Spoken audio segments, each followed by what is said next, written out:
కాబట్టి బీఆర్ఎస్ నాయకులు మాట్లాడతారు, బీజేపీ వాళ్ళు మాకు ఇలా పొత్తుంది కాబట్టి వాళ్ళు మాట్లాడరు. కానీ ఈరోజు నేను స్ట్రేట్గా ఒకటే క్వశ్చన్ అడుగుతున్నా రేవంత్ రెడ్డి గారిని, ప్రతిపక్ష పార్టీలను.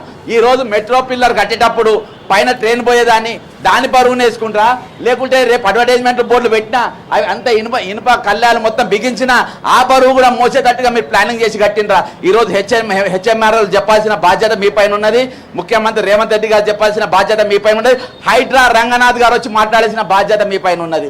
ఈరోజు మీకు ఇంత కూడా బాధ్యత లేకుండా ఈరోజు ప్రజల ప్రాణాలు ముప్పులో పెట్టి ఈరోజు మీరు డ్యూటీలు చేస్తూ ఉంటారు. కేవలం ధనార్జనే ధ్యేయంగా పెట్టుకొని కేవలం ఆ 4 కంపెనీల బాధ్యత కోసము ఎంతమంది వచ్చినా మాకు పర్వాలేదు, మా ఖజానాన్ని నింపాలి, మా డబ్బులు నింపాలి, మా జేబులు నింపాలి, మా కడుపులు నింపాలి, మా కుటుంబాలు బాగుండాలి అన్ని తర్వాత తగ్గినోడు ఏమైనా నాశనం కానీ అనే తిరిగా ఈరోజు ముఖ్యమంత్రి రేవంత్ రెడ్డి తెలంగాణ పెద్ద, కుటుంబ పెద్ద, రాష్ట్ర పెద్ద ఇంత స్వార్థంగా ఆలోచిస్తే ఇంత భయంకరమైన విషయం కథ ఇక వేరేదేం లేదని చెప్పదలుచుకున్నాను. ఈ నవనిర్మాణ సంస్థ అన్నట్టుగా గతంలో ఉన్న లీజ్ స్పేస్ కావచ్చు, ప్రకాశ్ వాళ్ళు తెలుసు.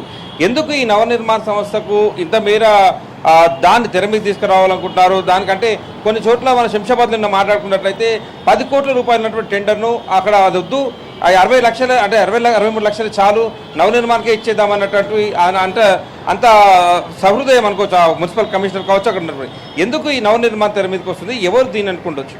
ముఖ్యమంత్రి రేవంత్ రెడ్డి తన తమ్ముళ్ళకు ఒక్కొక్క తమ్మునికి ఒకటి ఇచ్చిండు. మున్సిపాలిటీ ఒకళ్ళకు, ఇరిగేషన్ ఒకరు, భూమిలో ఒకరు, రెవెన్యూ ఒకరు, హోమ్ ఒకరు అట్లా చూస్తూ ఉంటారు. అట్లా ఇది కృష్ణారెడ్డి అనేది ఆయనకు అప్పచెప్పిండు. కృష్ణారెడ్డి ఆయన దీని వెనక ఉండి నడిపిస్తుండు. టెండర్లు ఉండే ఏముండే అది 15 కోట్లు ఎందుకంటే సెంటర్ ఇటువంటి ఎయిర్పోర్ట్కు సెంటర్ కూడా వేసిండ్రు. ఆ సెంటర్ లేకుంటేనే 12 కోట్లకు అక్షయ కంపెనీ వాళ్ళు వేసిండ్రు.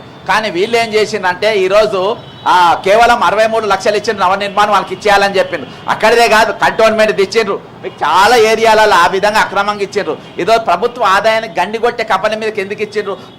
ప్రభుత్వానికి మేము 15 కోట్లు కడతామని చెప్పి ఒక అక్షయ కంపెనీ వస్తే లేదు 63 లక్షలు చాలని అన్నప్పుడు తెలంగాణ ఖజానా దెబ్బతినకుంటే ఏమవుతుంది?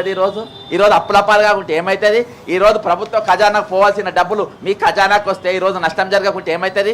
కాబట్టి ఈరోజు సహృదయం కాదు, ప్రభుత్వాన్ని దోచి, ప్రభుత్వ ఖజానాకు దోచి, ప్రభుత్వానికి వెళ్ళాల్సిన డబ్బులు దారి మరలించి ఈరోజు అనుమోల రేవంత్ రెడ్డి వాళ్ళ లేకుంటే గతంలో కల్వకుంట కుటుంబం వాళ్ళ ఖజానాలకు పోయేటట్టుగా ఈరోజు జీవోలు కానీ, రేట్లు కానీ, టెండర్లు కానీ కేవలం వాళ్ళని బతికేనికే చేస్తున్నా, అంత మించి ఏం లేదు.